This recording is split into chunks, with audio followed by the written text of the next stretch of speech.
Hola chicos, esta ocasión desarrollaremos el tema de la fonética, prestándole mayor atención a la fonética articulatoria, es decir, aquella fonética que se encarga del estudio del sonido a partir de su producción. En la imagen podemos ver un teléfono, un disco que contiene audios, ¿no? Con los teléfonos podemos comunicarnos con alguien a partir del sonido, pero esa persona está lejos. En ambas palabras, el asunto en cuestión es el sonido. Y bueno, ese es el objeto de estudio de la fonética.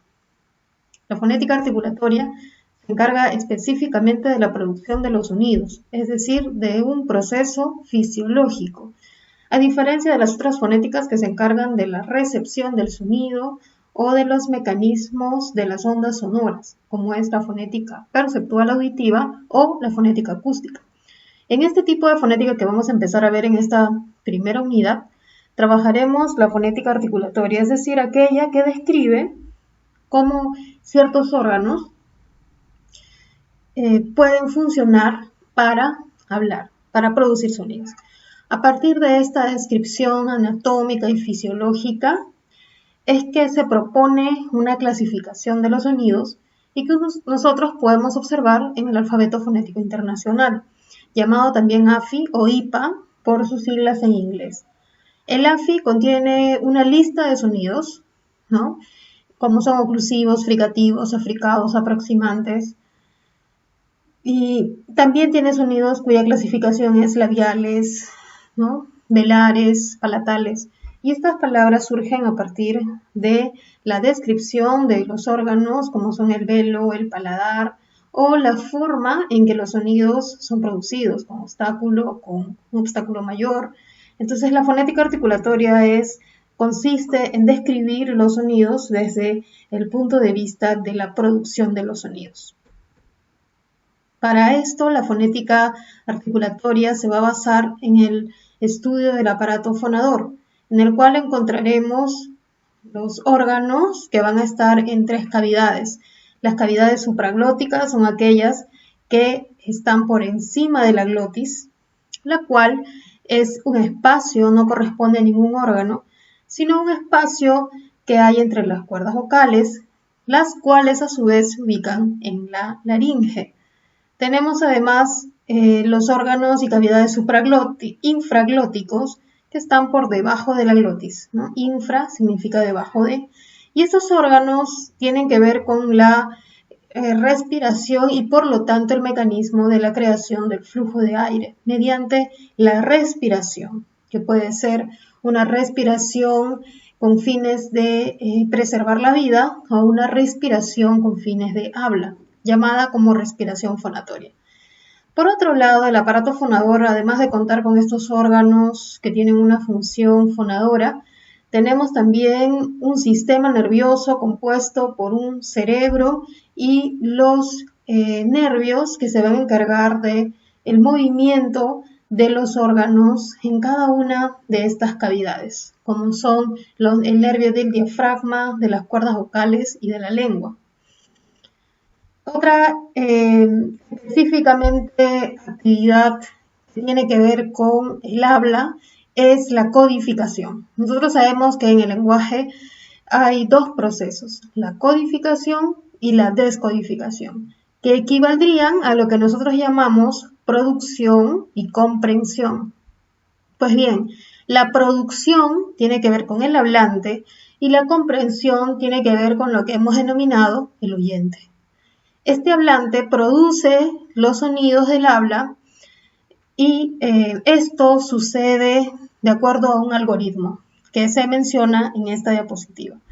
Por ejemplo, tenemos en el primer paso, selecciona la forma de las palabras. Una vez que él tiene la idea que quiere transmitir, él va a seleccionar qué palabras son aquellas que contienen las ideas que quieren ser transmitidas. Luego va a identificar los fonemas, es decir, los sonidos que componen las palabras. Por ejemplo, si yo quiero decir ayúdame, mamá, pues la palabra mamá va a seleccionar un fonema bilabial, una vocal, una bilabial y una vocal, ¿no? Una vez de identificar los fonemas, de no ser mamá, sino papá o nene, va a escoger los fonos, es decir, aquellos sonidos que le son muy particulares al hablante en ese contexto, esos sonidos concretos con los que él va a poder emitir esta palabra fonológica o esta palabra que tenga una función dentro de la comunicación. Bueno, por último, va a determinar los movimientos físicos. El cerebro determinará cuáles son los mecanismos para producir un sonido bilabial como mamá, el primer sonido.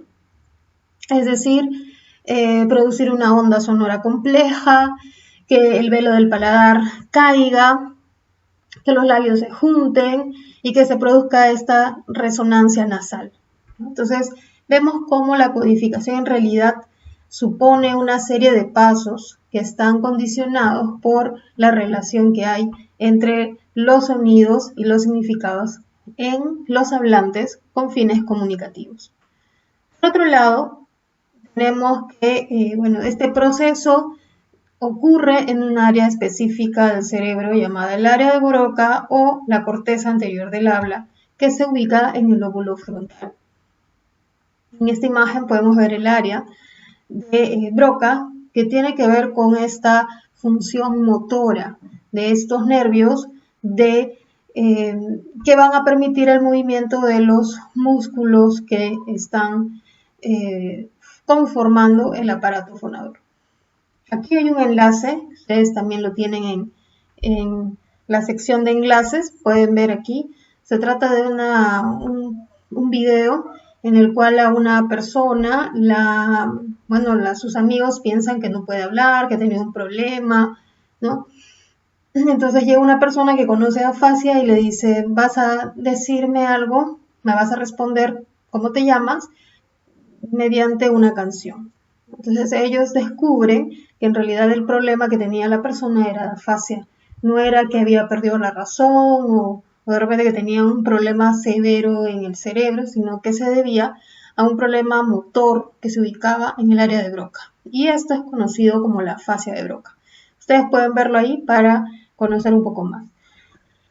Tenemos además del área de Broca un sistema nervioso que va a conectar estos impulsos nerviosos con los músculos, ¿no? Por ejemplo, el diafragma que se relaja, se va a tensar, elevándose y descendiendo a través del impulso del nervio frénico. También la tensión y distensión, vibración y no vibración de las cuerdas vocales a partir del nervio recurrente laríngeo. Y también mencionar uno de los músculos que tiene mayor cantidad de movimientos en la cavidad oral, que es la lengua a partir del nervio hipogloso. Bueno, el sistema nervioso, como hemos podido ver, es un elemento importante en la producción de los sonidos del habla. Pero ahora vamos a centrarnos en describir el aparato fonador, considerando los 3 mecanismos para producir un sonido. ¿Cuáles son esos 3 mecanismos?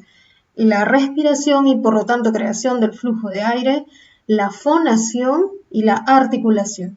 Todo ello está dirigido por las capacidades del cerebro y del sistema nervioso. Empezaremos entonces por las cavidades infraglóticas, es decir, aquellas que se ubican debajo del espacio que hay entre las cuerdas vocales llamado glotis. Las cavidades infraglóticas contienen tanto los órganos que están en la cavidad torácica como en la cavidad abdominal, ¿no? Entonces, mejor dicho, separando la cavidad abdominal. En la caja torácica encontraremos a los pulmones que van a estar conectados con la tráquea, con este tubo, mediante los bronquios. A su vez, estos pulmones, estos órganos se van a ensanchar, se van a disminuir el tamaño a partir del movimiento del diafragma, que va a ser como el piso de los pulmones. Rodeando y protegiendo los pulmones se encuentran las costillas y específicamente los músculos intercostales, los cuales van a ampliar su tamaño debido al movimiento del diafragma.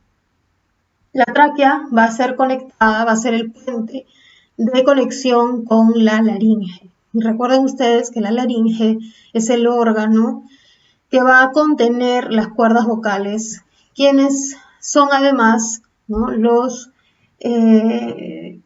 estos músculos cartílagos que van a permitir la fonación. Entonces tenemos en la imagen de la inhalación, tenemos, por ejemplo, los pulmones más ensanchados a diferencia de la exhalación, porque en el momento de la exhalación ya se botó el aire, ¿no? O sea, la respiración consta de estas dos fases, ¿no?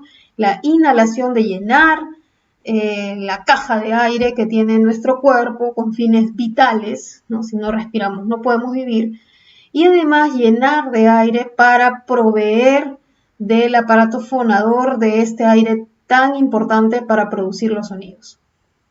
Tenemos entonces en la fase de inhalación pulmones ensanchados, músculos intercostales también ensanchados y además el diafragma desciende. Sin embargo, en la exhalación, que suele durar un poquito más que la inhalación, en una respiración normal, el diafragma se eleva y por lo tanto esta elevación produce una reducción del espacio y con lo cual los pulmones y los músculos intercostales van a reducir su tamaño. Entonces tenemos 4 pasos, ¿no?, en este proceso de respiración. Específicamente en la inhalación, al contraerse el diafragma, el diafragma empuja contra la cavidad abdominal dejando más espacio para los pulmones. Luego los músculos intercostales aumentan o disminuyen el tamaño de la cavidad torácica. Enseguida los pulmones son órganos pasivos que sirven como recipientes del aire que se respira y que se usa para hablar. Y por último, el aire entra en los pulmones y sale de ellos por medio de los bronquios que se conectan con la tráquea, que a su vez conecta la laringe, donde va a encontrarse una puerta que va a estar cerrando y abriéndose, que son las cuerdas vocales.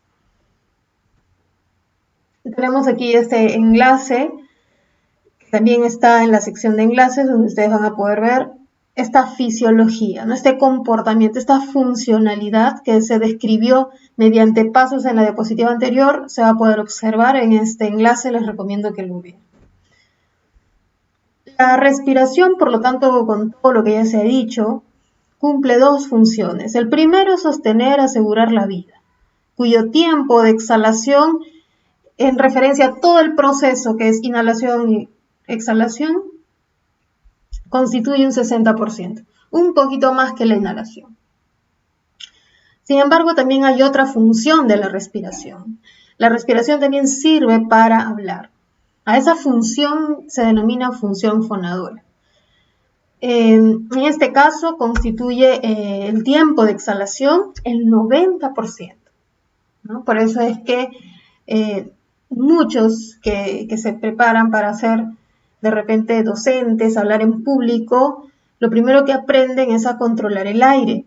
¿Por qué? Porque el aire con el que vas a hablar es el aire que exhalas, más no el que inhalas, ¿no? Se reduce el tamaño de inhalación y por ello, cuando hacemos grabaciones de entrevistas, habla espontánea, muchas veces aparece esa aspiración de la exhalación o más bien la inhalación de ese sonido durante la respiración del habla.